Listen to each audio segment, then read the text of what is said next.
tonight is Mama K. Hey, everybody. And tonight we are doing The Woman King. The Woman King. Saw a trailer for this a couple of months ago. Looked pretty sweet. And that's all I knew is it's women warriors and they were fighting people. I'm like, all right, I'm sold. This looks interesting. Do you know anything about this going in? I also saw something about it, but I somehow had in my mind it was either a sequel to Black Panther or a sequel to Black Panther. The Lion King. This is not Marvel related whatsoever. It is also not Disney related, so no, or no Marvel Disney or as far as I know. ESPN or anything ABC related. No, but it just had that flavor of I don't know, The Woman King. I don't know. I guess the title didn't really catch me, so I keep forgetting what the title is. A historical epic inspired by true events that took place in the Kingdom of Dahomey, one of the most powerful states of Africa, the powerful states of Africa in the 18th and 19th centuries. That's what happens in The Woman King. It's an epic that takes place in, I think, 1800s, 1820s. Yep. And yeah, it's about this African tribe. There's a bigger one that's a threat. There's colonialism and slave trade going on. And General Naniska and her people are leading the thing.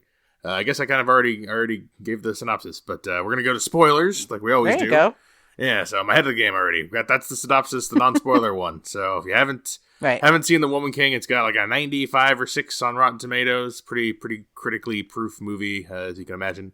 But it's also got a high 90s in the audience scores. And then IMDb has it at like a 6.2. I think we just did another movie that got a bunch of review bombs from people. And I think this is also one getting that as well. But yeah, that's interesting. That's the consensus going in theaters. So now we're going into spoilers. I already gave the synopsis. So why don't you just tell me, okay, what did you think of The Woman King? Well, by naming it The Woman King, that's like the biggest spoiler. I was trying to talk to someone about it today, and they're like, is it about a woman king? And I'm like, well, spoiler, yes. She becomes a king at the end. But I suppose up until that point, she's just a woman warrior. So, yeah. Yeah, but it's like, he doesn't become Iron Man until the end. But, it's still Iron Man. We know. True, Lion King. I mean, maybe that's why you were thinking Marvel. It's a superhero origin story. It is.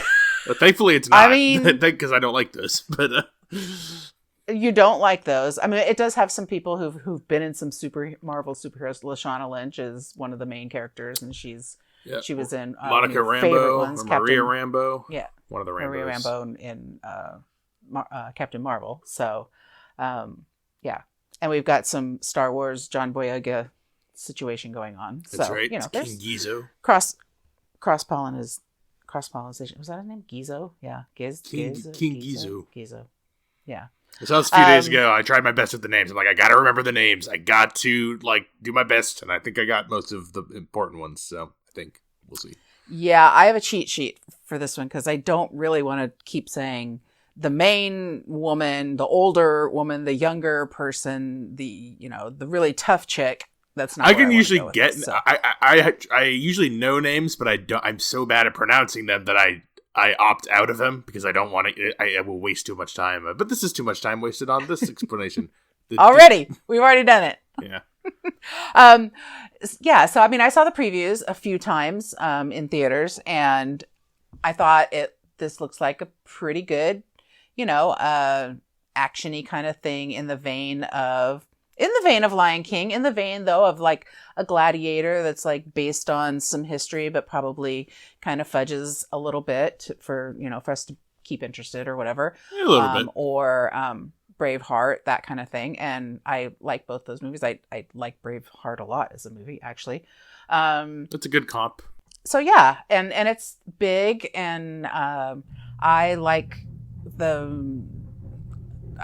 seeing things that are done in Africa. I really enjoy how things look. I like how different places look in Africa. This is, I think, looks pretty all similar. It was probably, I'm guessing, done in South Africa, but because that's where they film most things. But Yeah, so I was looking forward to it. I didn't really know any of the history of this. I know the history of what happened in West Africa at the time, and this was a West African nation.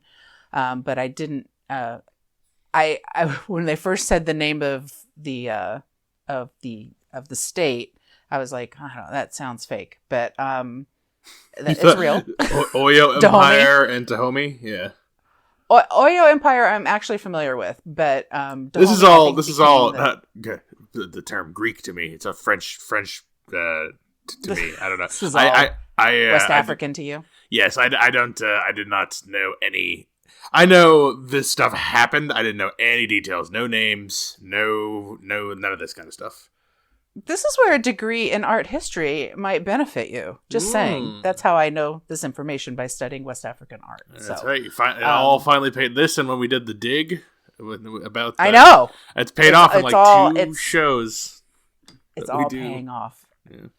Luckily, it wasn't a $70,000 a year degree. It was much cheaper back in the day. I still don't really know if you like this or not. You have not really said if you actually like this or not. You said a lot, but I still don't really know. Do I have to tell you straight off? Yeah, I did like this movie. I liked the story of this movie. I could tell that there was definitely a complete woman situation, even though I didn't really know anything about like who was directing, who wrote it, that kind of thing. I assumed from when I was watching the movie that this was really a whole woman gig, and it appears that it pretty much was, even down to the cinematography. So, and I think that's a really big undertaking. Gina Prince Bythewood, whose I think biggest movies, Love and Basketball, directed this. Yeah, and then screenplay by Dana Stevens. Maria Bellows, a story and producer. Viola Davis produced it. Right. Gina Prince Bythewood did what's the other one too? Old Guard on Netflix. I think it's the most recent. I'm trying to think of recent big stuff people would know. I think that's the most recent thing. But I didn't watch that. Maria Bellows is mostly known for acting and not for writing. No, not Maria Bellows. I was talking about Gina Prince, the director. Yeah, no, but she was the only person that was recognizable to me, actually. Oh, you didn't know the other production crew. The other names? No. In the production crew? Not really, no. I mean, in the cast, yes.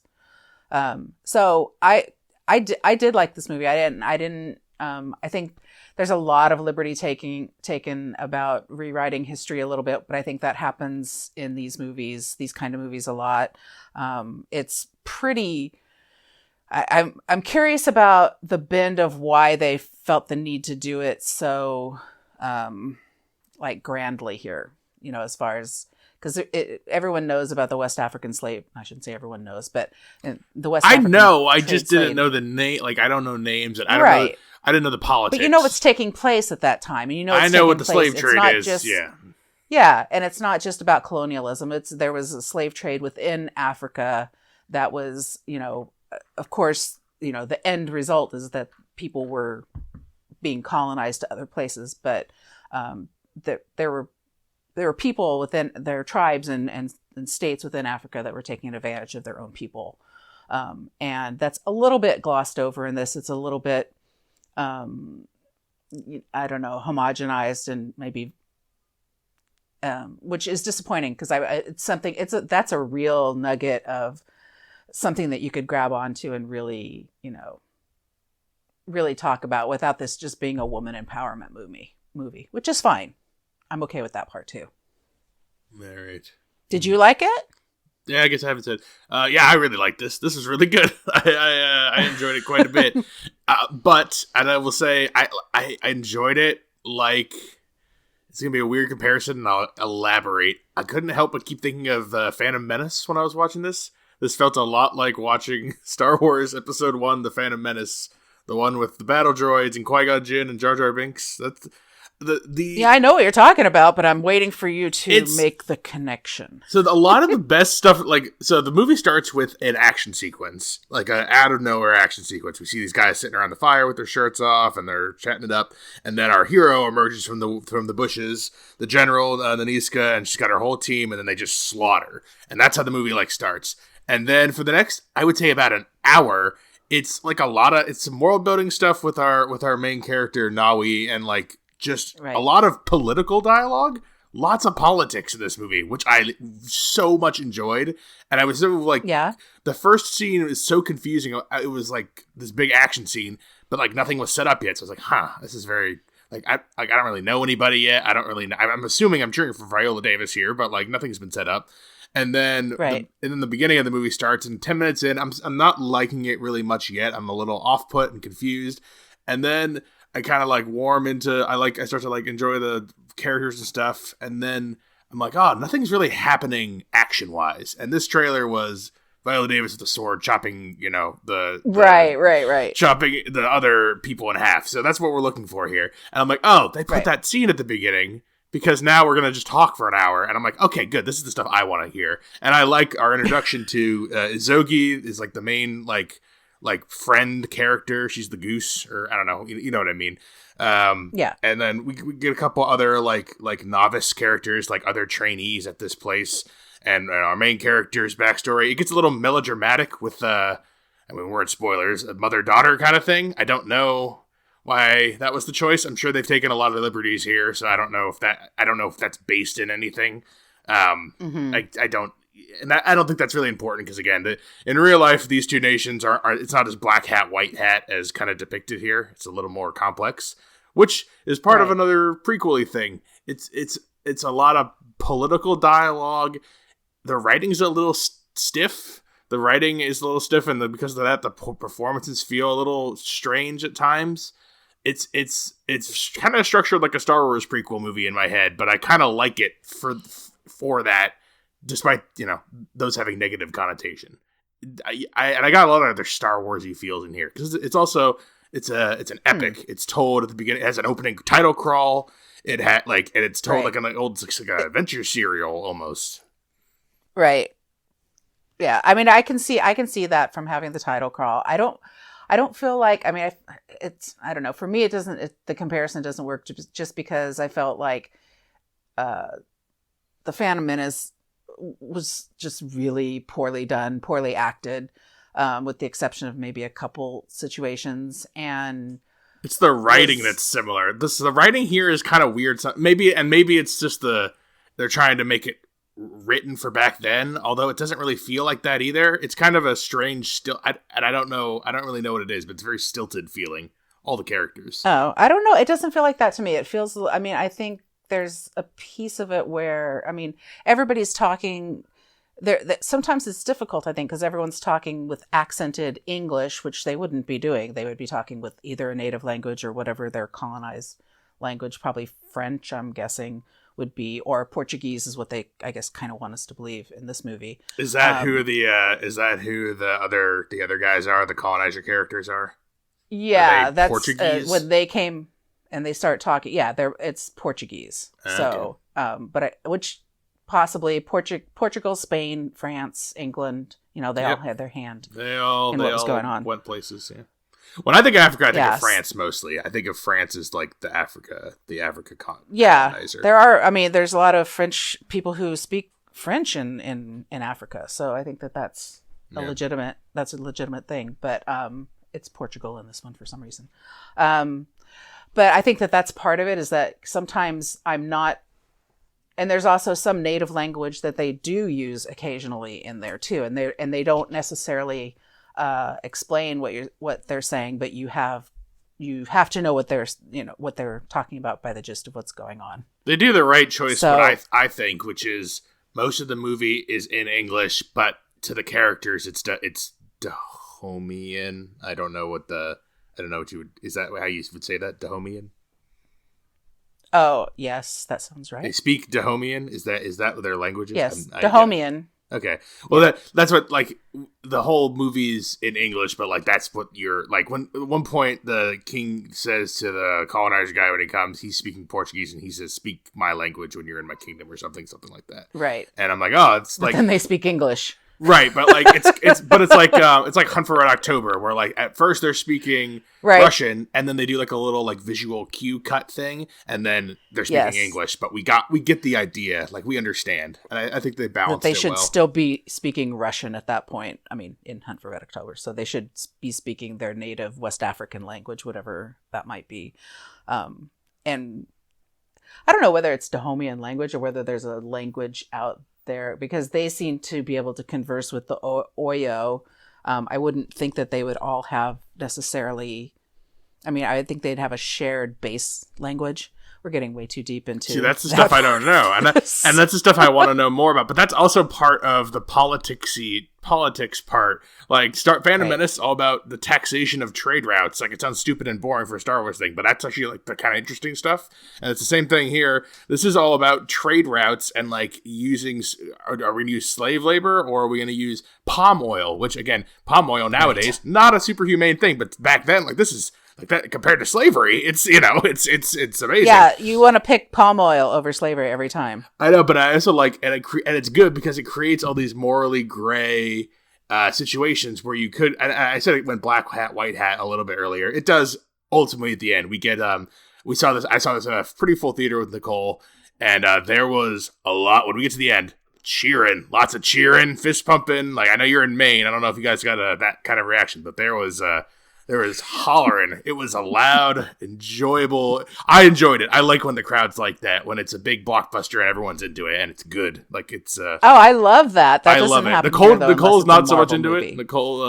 Nicole gets irritated by audience participation. No, we got tickets 10 minutes before the movie started. We got the exact seats that we always love to sit in, and there might have been 6 other people in the theater with us. So, and it was opening. Multiple cheering. I think 4. I want to say there was 4 like cheers and or like clapping, and this got an ovation at the end too.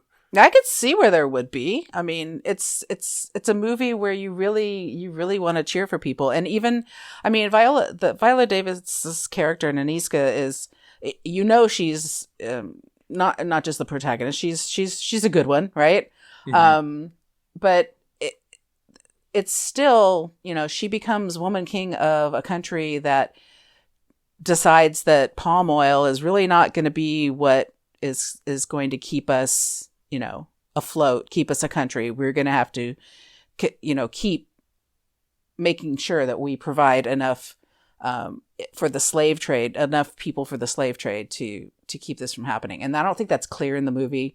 That's what's going to happen, but that's what's going to happen. Well, that's the thing. But I've seen a criticism. That's a criticism I've seen. Okay. Like, of this is that because it heroizes. What's a good term of it? It's changing history to like and making a villainous group seem like a girl power, it seems like Hollywood, a cynical Hollywood taking a real life not good thing and using it as their girl power vehicle. And that's not. I understand that, but like, this is also fantasy world, and like again, I don't want to. I'm not putting this is. I don't think it's quite on the level of the like if you made the Nazis a good guy in a movie, but like, it's just a movie. I'm like, that'd be weird.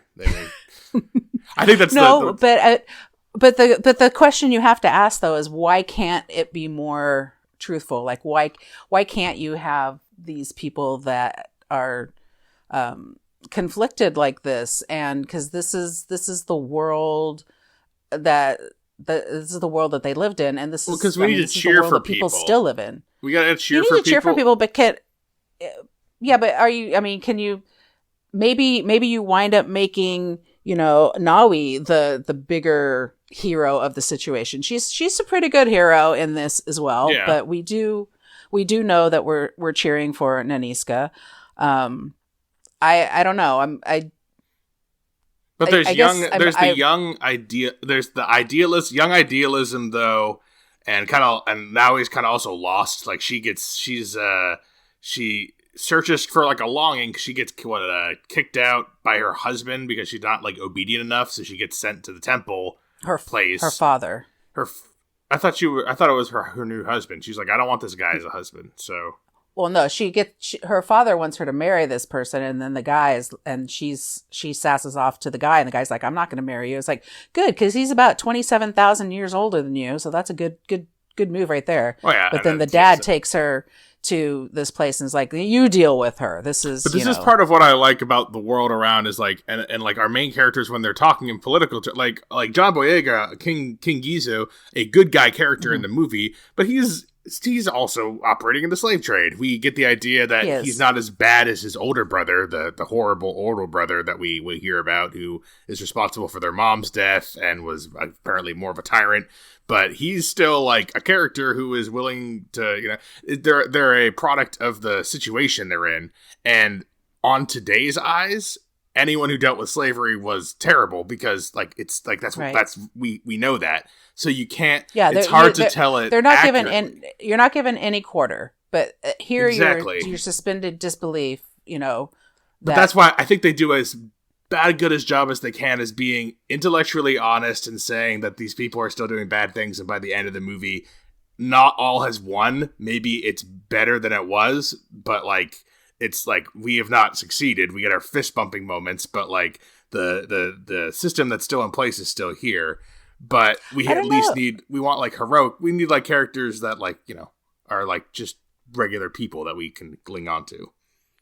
Do you think they do a good job? If they did a good job, would your theater have been like so raucously, this is a great thing going on? I mean, would it have been more contemplative? Because I think that's where people are left at the end of this movie. If you're not, if you are just seeing this as a film and you're not thinking about the sociopolitical aspect of it, sure, you can be like, yeah, whatever. But if you're really thinking about it and that this is the 1820s and we know that this did not end at this point and palm oil did not become this major, export of Africa compared to people, I feel like people leaving in a more contemplative mode is more appropriate. That's just my but that's not what this is. Thought. But this is a blockbuster. Like this isn't. But why? Why does it? Why? Because that's what puts butts in the seats. That's what people want. People want to see Viola Davis swing a sword into the white dude's neck and go, and everyone goes, yeah. I don't have a problem.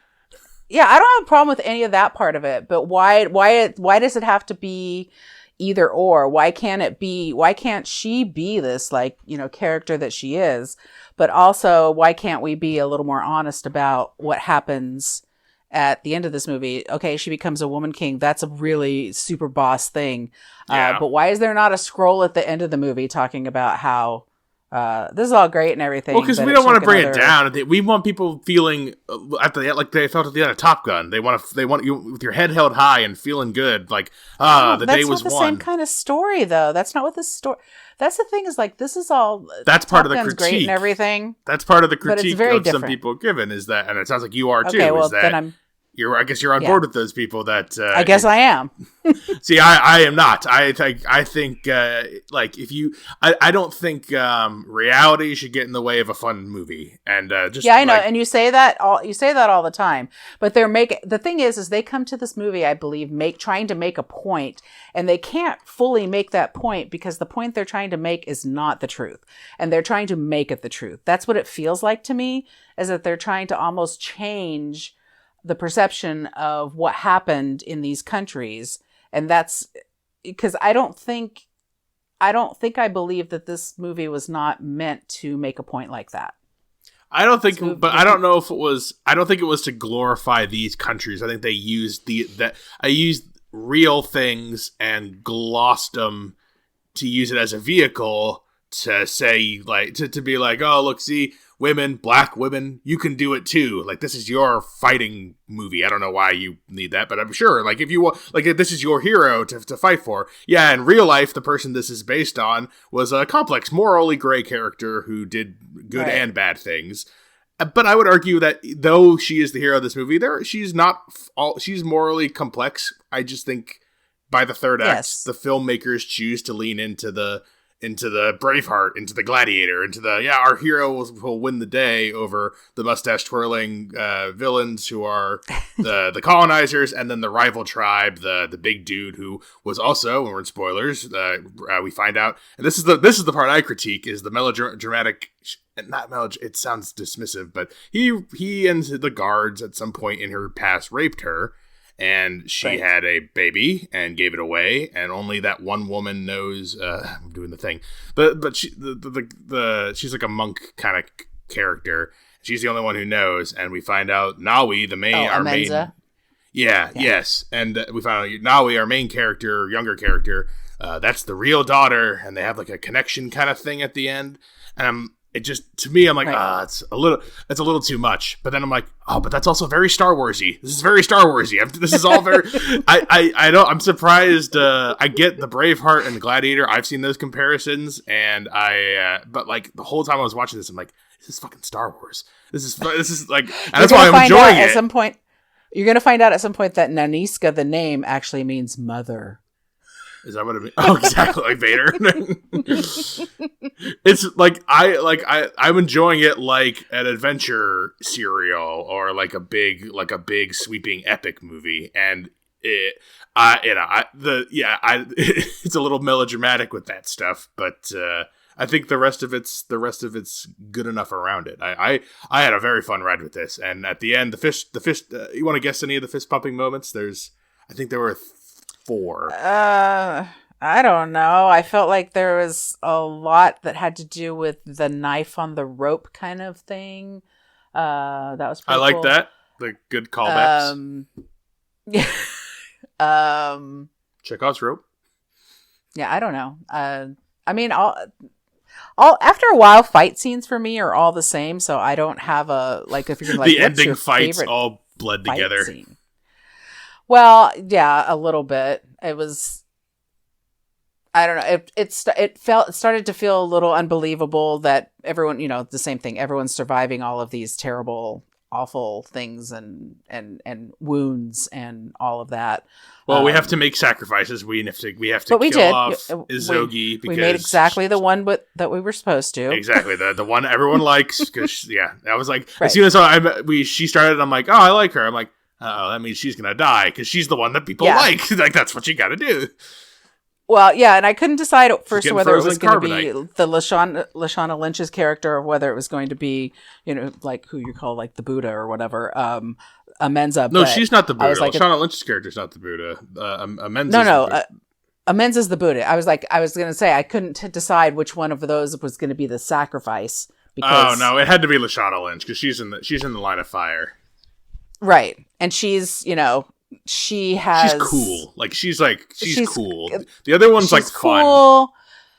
She's super buff. I mean, she's tough. She's going to go down fighting big time.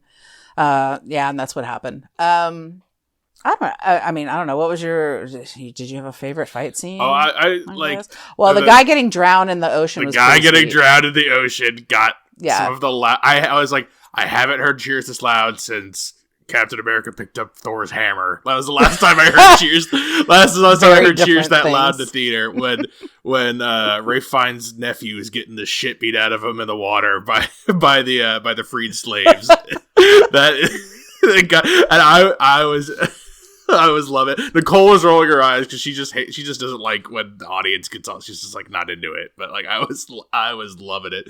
And then when the guy gets I mean, that's melodramatic too. When you're saying something's melodramatic in this movie, that's another piece that's, But that's what I'm saying. That's the difference between the geopolitical stuff, the stuff that I enjoyed intellectually, and then exactly. Then Ray Fiennes' nephew getting the shit kicked out of him by the former slaves. Like that's just good old fashioned fun. Like that's just right. Good old underdogs defeat the oppressor fun. And then and I'm more about the fight scene between Naniska and the guy from the Oya tribe. Tribe. General Aid.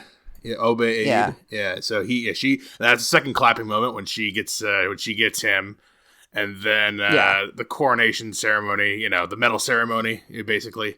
It even had drums and stuff. It was like the Gungans at the end of Phantom Menace when they were handed the ball of peace. It was. I'm telling you, wait a minute. That's Star Wars. That's more like the ending of the first Star Wars movie when everyone's getting their medals except for Chewbacca. I'm saying, but the music even sounded kind of like the Gungan celebration music. I'm saying because the music of the original is a much more trumpety marching down the aisle, while a Gungan one is more. Not when they're on Endor. But no, not that one. Not for Jedi. And Jedi, the original song's been changed. It's not that. It's not Yub Nub anymore. It's it's called something else now. I don't know. It's an okay song. It's an okay change. It's okay. Yeah. Of the change, it's just the least egregious. Like there's some bad ones, but that one's fine. I understand it. Well, I mean, since we're talking about the music, I thought I liked the music in this, and that's something I could listen to. I could, Good soundtrack.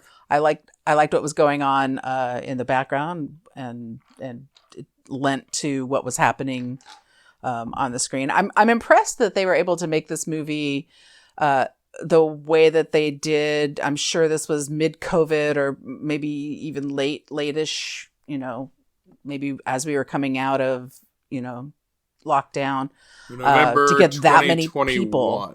November 2021. Yeah. Into the to get that many people together without, having to pause production 5,000 times because somebody is symptomatic. So,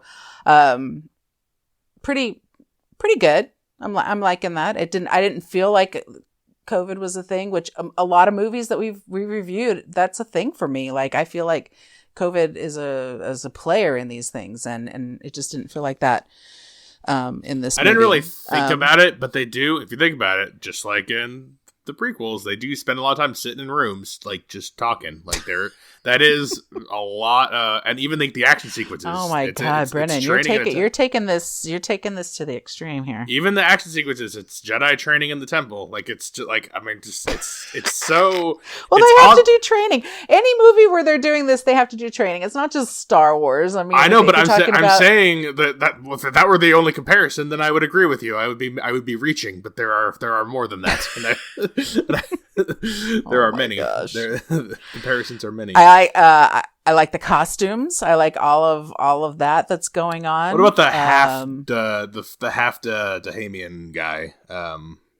Dahamian guy, the guy who's like friends with the colonizer guy, but like not really. Oh, yeah. I was confused about the function of his character. Like, he's there we learn information that's really important for the plot of the movie from him, because we learn from him that the Oyo tribe is going to try to start a fight with our tribe, and that's what starts the big ending battle. We take it to them instead of waiting for them to bring it to us. So but I don't know. That seems super contrived to me. It seems so precarious. Even more like the whole situation, like all. And I don't know how it was in the real slave trade, but everything just feels so like dangerous. Like like all the time. Like everyone's like pals with each other, like hanging around. But like there's just people being it's mind-boggling watching it, and like everything's just like, oh my God, like. I feel like any moment, anything could just break out horrible. Like it's just horrible air all the time. I felt that way too. And then I thought a little bit about what was happening, and I'm sure that, this is obviously dramatized, but sure, I mean, there is the possibility that, this is your commodity. So a lot of times when I was like, oh, why don't they just go in and like, boom, boom, boom, boom, boom. You're all, you guys have, right. You're all dead.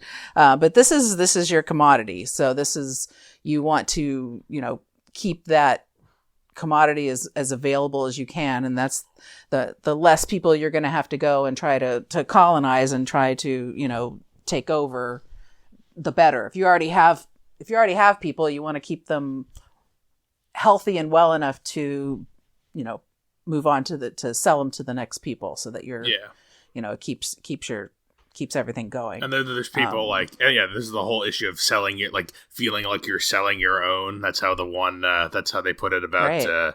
The villain, the Oyo tribe team or whatever.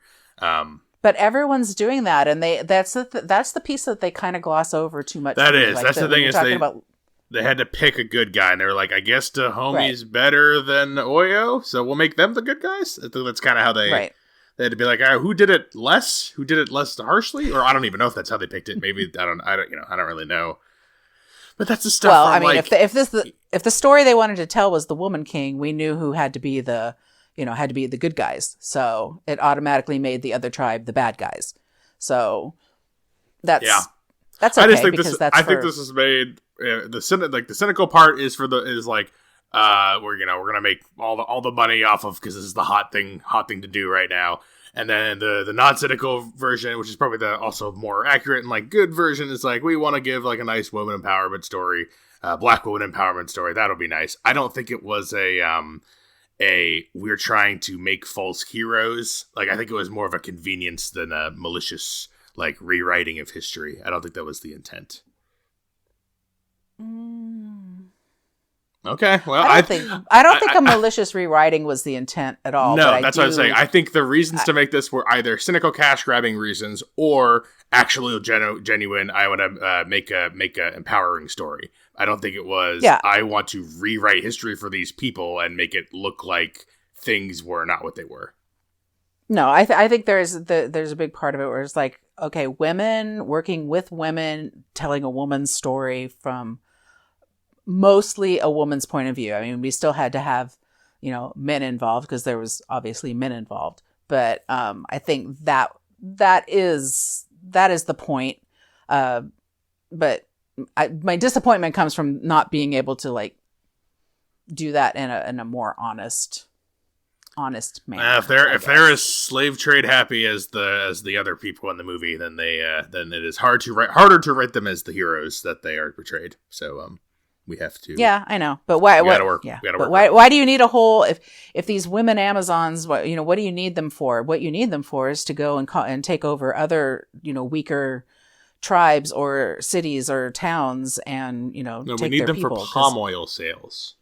They're great palm oil sales. They don't seem like great palm oil salesmen. I'm not going to lie. I think they're probably better at taking people than they are at selling palm oil, because I didn't feel like any of those ships coming into port were worried about palm oil.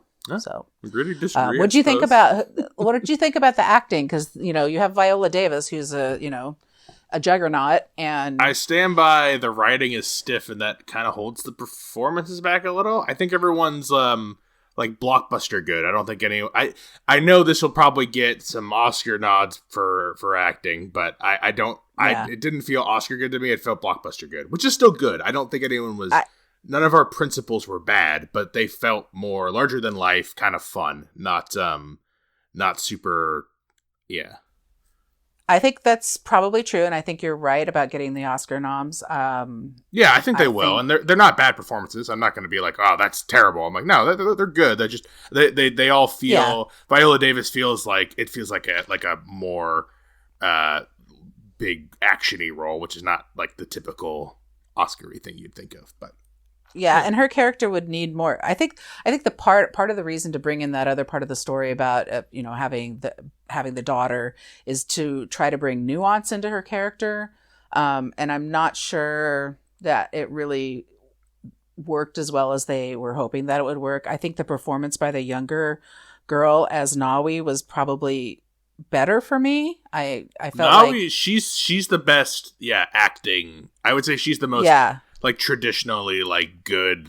Yeah, I agree with you. I liked her. Good acting. Her character has, the arc of her character is easy to see, and it's integral to the story. Yeah, like Lashana Lynch is good in like she's in James Bond universe. Perfect. She's perfect for James Bond universe. Yeah.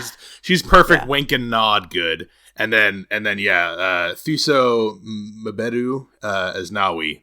She's like traditional dramatic star in this. Yeah, I think so too. Yeah. And again, supporting cast, like good to see like John Boyega in roles. Liked him since Attack the Block, which I've heard they're making a sequel to, which would be, I don't know what the hell they're going to do with that, because a sequel to what? Attack the Block. Oh, you've had to have seen Attack the Block, where they're in. It's the alien invasion in the British neighborhood with the black hairy monsters. Oh, you would love that movie. It's by Edgar Wright's friend. I can't remember his name. Joe Cornish, I think. It's so good. Interesting. I'll host pick that. Aliens are not my favorite jam, but I do like a British movie. You would like this. John Boyega is like the leader of like a street gang of like 15-year-olds, and they fuck with this woman and they take her purse or whatever. And then aliens crash, and then the whole night is following them and following her, and then they run into each other and they have to survive together. And Nick Frost plays like a drug dealer who lives in the attic. I was just gonna say, this sounds very much like what do you call it? Edgar Wright movie. Shaun of the Dead. Yeah, Shaun of the Dead, but for aliens. Yeah. Oh, okay. Well, we'll talk about that another time, because I that might have to be a host pick. I just did mine, so I'll have to cycle back through because. Well, maybe it'll be my host pick, and somebody will like it for once. So. Oh, that would be a good idea. You should. Your best host That'd pick be a is good something that idea I told for somebody to like one of yours. Your best host pick is something I told you to pick. Oh, okay. Well, everyone remember that. I'm supposed to pick what I want. Mm-hmm. Do you have anything else for this? I don't think so. I don't think I have anything else. I mean, they win. They. I think it was good. I would recommend this movie. I think it has a lot of. I think there's a lot in it that there's a lot of people that don't know stuff, and so this is a little eye opening for people. And if it makes them want to, dig deeper. I felt the same way about the movie The Dig. No one else did, but I felt the same way. That did boring as hell. You could go and find more information if you'd like at your local library. That movie is a nightmare. This movie is tons of fun. But I gotta say thanks to a couple of professors at UCLA for giving me some West African background here, so I didn't feel as lost as maybe some people might. Yeah, like me, who did not know about this stuff, but was very interested in the political aspects of the movie and learning about the world because it was all very interesting. I was like, I would watch like a sequel to this. I don't know like how you do that because it's like real life, but like they're kind of fudging some of the details anyway. So I don't know, go full Pirates of the Caribbean, make like a fake world out of this kind of real thing, and then then we need to get a really good soundtrack in. They could do it. I would. I was watching this. They could. Just like Star Wars, I was watching this thinking I could do another chapter. I could do another. Like the Empire is not gone. We know the colonizers still out there. We know there's like that was just one of the generals. We could meet the Emperor. Whatever. I don't know what their political system's like that detailed, but we got a full on 150 years before this stops. So yeah, we accidentally killed off one of the best characters. So we'll bring her back as a spirit ghost. We'll have to find somebody to fill that void. Yeah, because because if you treat this movie like that, it works really well and it's super fun, and I totally recommend it. If you're looking for historical accuracy, yeah, it's not gonna get you there. But I very much enjoyed my time with this, so it's 2 recommends. I did as well. Yeah, 2 recommends of a pretty solid degree for The Woman King, and I know Nicole was not on this. I did see this with her. She did not enjoy this. She would not recommend, but she's not on, so. Her opinion does not go towards this tally. Ours we does. don't need to. This doesn't need to be brought into. Not on the episode. You don't go towards the tally. Doesn't count. That's right. Woman King. So we've got what's the horror movie coming up? Pearl, the sequel to X.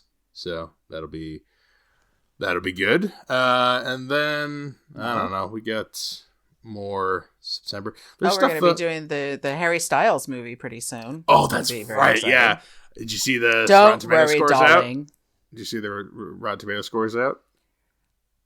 No, because I don't care about the movie. All I care about the drama behind it now. God. So yeah, we have. Oh, God. Are you guys just gonna talk about the drama though? I don't care about that at all. I want to talk about the movie. It might be a long episode because we're gonna talk about the drama. Yeah, I know. What else?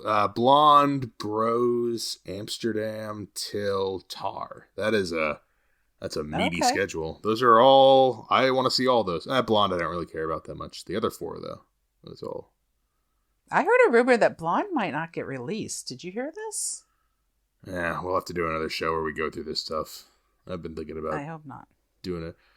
Well, all right. Well, in the meantime, that's for later. Yeah. In the meantime, if you have things to recommend to us, we do those from time to time. I think we just did one a couple weeks ago. Films with the Women in My Life on Facebook. Reach out to me on Instagram. I'm Brennan_podhost. And you can email the show filmswiththewomen@gmail.com. Thank you, Mama K, for being on Woman King. The Woman King. The Woman King. You're welcome. Till next time, this is Brian signing off, saying thanks for listening and enjoy your movies. Thanks for listening to Films with the Women in My Life. If you enjoyed being a listener in our life, please rate and subscribe on Apple Podcasts or on your favorite podcast app. Keep up with the latest from the show on Instagram at Brennan_podhost, on Facebook at Films with the Women in My Life, and on Twitter at FilmsWomenPod. Finally, you can email the show with questions and suggestions at filmswiththewomen@gmail.com. Original music for the show was created by Ian Burke and Chris Iwanek. Original artwork created by Nicole D'Alessio. This show is produced by Brennan Snyder. Thank you again for listening and enjoy your movies.